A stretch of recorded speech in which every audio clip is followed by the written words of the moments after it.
another one. And I actually think that gives kids a better view of the diamond structure and how it's actually built up from tetrahedra than just looking at the picture in a book. Okay? And then, of course, we bring in graphite here, and then we're talking about the types of interactions between the atoms and the layers, and, of course, in the carbons.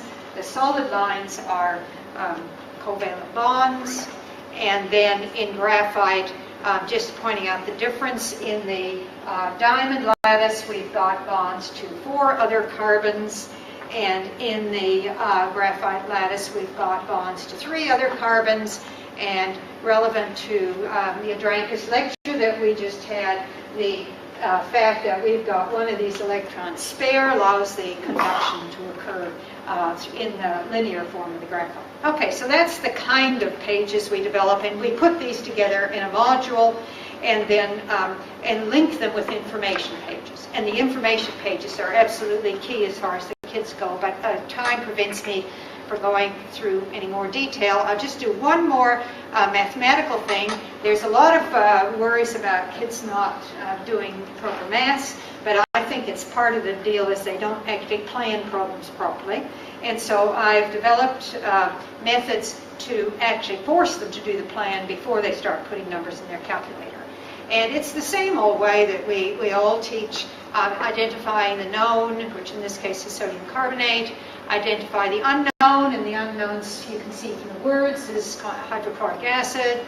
Then what's the thing that's given about the known? Well, here I used words, and then the thing that's given about the known is the volume and the concentration, and then you can bring in the symbols. Okay, I've also got other versions of this where you use the symbols only, and then here find the concentration. Then they have to figure out how to go between the two, and so that's you need the amount in moles of this and the amount in moles of HCl, and then the relationships that are required, N equals CV, and then you start putting in numbers. Now I'm just going to give up on that, and then I'll put in this one. This is the stoichiometric relationship, and then here's another number that they have to calculate, and then a final a relationship which is C equals N over V, and they use the volume of HCl,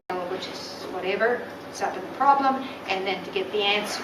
And again, there's feedback which comes in all the time, and if you print this, it's equivalent of an annotated problem. We've got up here the method in words to go across here, down here. There's the relationships. We've got some little bits about units, all incorporated in the same problem. So you can do a heck of a lot, and do a lot of good pedagogical stuff. Okay, so we have. New Zealand high schools have, there's year 12, year 13, and now there's quite a bit in a year 11 course. And we actually, Best Choice has been a bit, that I've always had a big foot in the New Zealand, I'm a university senior tutor, but I've always had a big foot in the high school system as far as the examining scene and everything goes. And so I put up stuff for Best Choice high school kids as early as about 2004.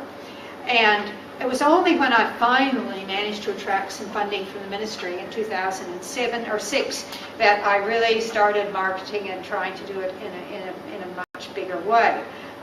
Now, we actually have a reporting system to go with this, which I haven't showed you at all, Best Choice Reports, which is a really very neat application because you can see where your kids went wrong, you can see whether they're doing stuff, and so on and so forth. And that was made available to teachers in 2006. And so getting that made a big difference to getting them on board because we had a doubling of the number of active users. Now, active users are ones where they enter about 80 marks worth of answers, okay? So it went up to 3,336. It's now up to over about 4,400. The number of schools registered, we had a 20% increase.